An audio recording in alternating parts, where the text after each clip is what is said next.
जय हिंद दोस्तों। आप सभी का बहुत बहुत स्वागत है नम्रता शुक्ला एक संठान यूट्यूब चैनल पे। आज की इस वीडियो में आप सभी को बताएंगे 21,391 पदों के लिए जो नए नोटिफिकेशन आया है उसी के बारे में। जो भी विद्यार्थी 21,391 में फिजिकल पास कर गेट पास से लेकर घर आए हुए हैं, वो मेरिट का इंतजार कर रहे हैं। तो उन सब के लिए एक बहुत ही बड़ी खुशखबरी आ रही है और बहुत ही बड़ी गम भी होगी। यानी कि समझिए कि कभी खुशी कभी गम।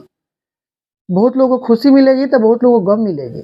इस समय बहुत ही पास आ रहा है और समझिए कि धड़कन बढ़ रहा होगा जिनका भी मतलब जो गेट पास लेकर आए हुए ना, उनका धड़कन बढ़ रहा होगा कि काश मेरा रिजल्ट आ जाता।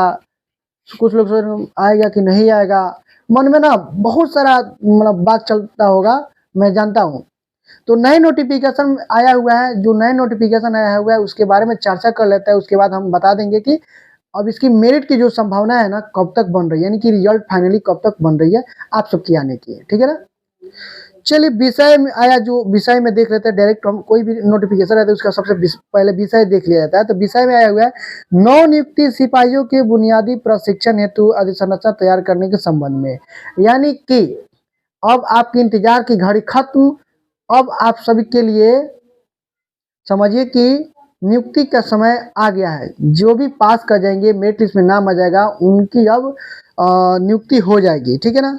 अब आइए थोड़ा नीचे पढ़ लेते हैं तो और विस्तार पूर्वक समझ लेते हैं। कृपया उपयुक्त विषय प्रशासनिक पत्र का अवलोकन करने की कृपया की जाए, जिसके माध्यम से नव नियुक्ति 21,391 सिपाहियों के बुनियादी प्रशिक्षण कराने के निमित्त आवंटित संख्या के अनुरूप संसाधन विकसित करने के निर्देश दिए गए थे। यानी कि 21,391 पदों के लिए जो भी विद्यार्थी चयन होंगे उनकी नियुक्ति के बारे में बताया जा रहा है, ठीक है। यह है कि करीब 22,000 सिपाहियों की नियुक्ति प्रक्रिया अंतिम चरण में है, ठीक है ना। यानी अंतिम चरण आपका होता है फिजिकल। फर्स्ट चरण आपका हो जाएगा रिटेन, सेकेंड चरण आपका हो जाएगा फिजिकल, फिजिकल के बाद डॉक्यूमेंट वेरिफिकेशन, यानी अंतिम चरण वही हो गया, ठीक है ना। तो उसके बाद लिखे हुए अतः बुनियादी प्रशिक्षण के निमित्त आवंटित संख्या के अनुरूप सभी प्रकार के संसाधन विकसित हो पाए या नहीं, कृपया इसकी समीक्षा करते हुए प्रतिवेदन दिनांक 25/4/2025 तक निश्चित रूप से प्रशिक्षण निदेशालय बिहार पटना को उपलब्ध कराना सुनिश्चित किया जाए। यानी कि ट्रेनिंग सेंटर में अगर कोई भी दिक्कत होगा तो 25/4 तक बता दिया जाए, ठीक है। और 25/4 तक आपका स्कूटनी होने वाला है। दूसरा बार स्कूटनी के लिए जो बच्चे का नाम आया है, ठीक है ना, उनको भी 25/4 तक कंप्लीट करा लेना है। तो पहले जो 17 तारीख तक आपका कंप्लीट कराने का डेट है, तो लगभग 240 बच्चे का, और इसमें आ गया 179, ठीक है ना। तो समझिए कि अब 25/4 तक जैसे ही कंप्लीट इस प्रक्रिया को करा ली जाएगी, अब इसके बाद स्क्रूटनी का काम नहीं होगा। साफ इस मतलब इस नोटिफिकेशन से लग रहा है कि इसके बाद नहीं हो पाएगा, ठीक है। क्योंकि जो भी कमियां थी जिस बच्चे में, जो भी जो डॉक्यूमेंट में प्रॉब्लम था, सबकी प्रॉब्लम को सॉल्व अब इस 25/4 तक कर ही देना है। उसके बाद रिजल्ट जारी कर देना है। अब चलिए हम थोड़ा बात कर लेते हैं कि अब आपका ट्रेनिंग कब से हो जाएगा। तो देखिए इस नोटिफिकेशन को देख कर लग रहा है कि आपका जो रिजल्ट है ना 25 से लेकर 1 मई तक के बीच में हो सकता है रिजल्ट आने की संभावनाएं बन रही है।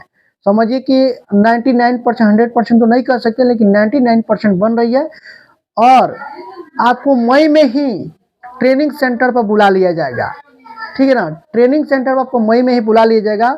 देखिए जल्दीबाजी इसलिए किया जा रहा है ना, एक तो आपका इधर चुनाव है, और दूसरा कि इस प्रक्रिया में ना लगभग 2 साल डिले हो चुका है।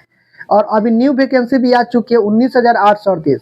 तो इस प्रक्रिया को जैसे ही पूर्ण रूप से करा ली जाएगी तो 19,838 पर सभी जो अधिकारी होंगे अब उस पर भी रहेंगे, उस प्रक्रिया को कराने में लगेंगे। तो इस रिपोर्ट में यही लिखा हुआ था कि 25/4 तक आपका जो ट्रेनिंग सेंटर है वो तैयार हो जाएगा, ठीक है ना। अगर कोई ट्रेनिंग सेंटर अगर तैयार नहीं हो पाता है तो CSPC को अपना नोटिस भेजेंगे, ठीक है ना। जहाँ जहाँ आपका ट्रेनिंग सेंटर होगा उसके लिए नोटिफिकेशन जारी किया गया था। तो इससे विद्यार्थियों को यही सूचना मिली, यही उनको इन्फॉर्मेशन मिली कि अब हम लोग का इंतजार जो था वो खत्म होने वाला है।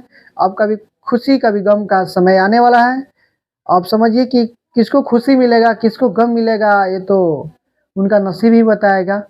बाकी CSVC बोर्ड को तो पता ही है, जिनका नाम तो लिस्ट में देखिए, जो 240 हो या जो भी बचे 240 होंगे या 179, जिनका भी अगर स्क्रूटनी प्रक्रिया में नाम आया है ना, उनका भी फाइनली रिजल्ट बनकर तैयार ही होगा। ठीक है, अगर समझिए कि मतलब कोई प्रॉब्लम अगर उनकी सॉल्व हो जाती है, जो भी डॉक्यूमेंट की प्रॉब्लम सॉल्व हो जाती है, अगर उनकी रिजल्ट मतलब आने वाली रहेगी तो उनका रिजल्ट तो आएगी करेगी, और जिनकी प्रॉब्लम सॉल्व नहीं होती तो उनका रिजल्ट नहीं आएगी। एक बात मैं बता दूं इसी वीडियो में, बहुत लोगों का प्रॉब्लम EWS MCL को लेकर था, या जैसे कि होता है ना, कोई जैसे कि एक लेडीज थी, वो मैं देखा इसी में नाम आया था उसका, वो बाहर से मतलब जैसे कोई यूपी के थी और शादी बिहार में हुआ था, तो उसके डॉक्यूमेंट में बहुत सारा प्रॉब्लम हो गया था। ठीक है ना, तो उसको जो भी चीज़ बनवाना था ना, वो सब अपने नैहर से बनवा कर देना था। ठीक है ना, यानी कि यूपी से बनवा कर देना था, जो भी मतलब जो कागज़ कुछ जो प्रॉब्लम था उसको नैहर से बनवा कर, देखिए यहाँ से बनवा के डाली थी, इस कारण प्रॉब्लम हो गया था उसको। और उसका फाइनली समझिए कि अच्छा खासा नंबर भी था, वो लेडीज थी, और लेकिन वो छट गई है। ठीक है ना, नंबर अच्छा खासा था, वो अभी 19,838 में भी भरी है, तो बोलिए कि नहीं अब मैं समझ गई हूँ अब किसको कैसे भरना है। ठीक है ना, तो जो प्रॉब्लम होगा आप लोग कमेंट बॉक्स में बताइएगा ज़रूर, मैं उसको बताने की कोशिश करूँगा। ठीक है, और मैं बताता भी हूँ, और एक आध वीडियो जो है ना उसके लिए कमेंट बॉक्स के में जो सवाल आप लोग लिखते हैं उसका जवाब के लिए तो एक एक वीडियो आते ही रहता है, तो मैं कोशिश करूँगा वीडियो लाकर बता दूँ आप सभी को। ठीक है, तो चलिए फाइनली इस वीडियो में जो नोटिफिकेशन आया था उसके बारे में बता दिए। कैसा लगा वीडियो एक बार कमेंट बॉक्स में जरूर दे दीजिए। ठीक है, तब तक के लिए जय हिंद।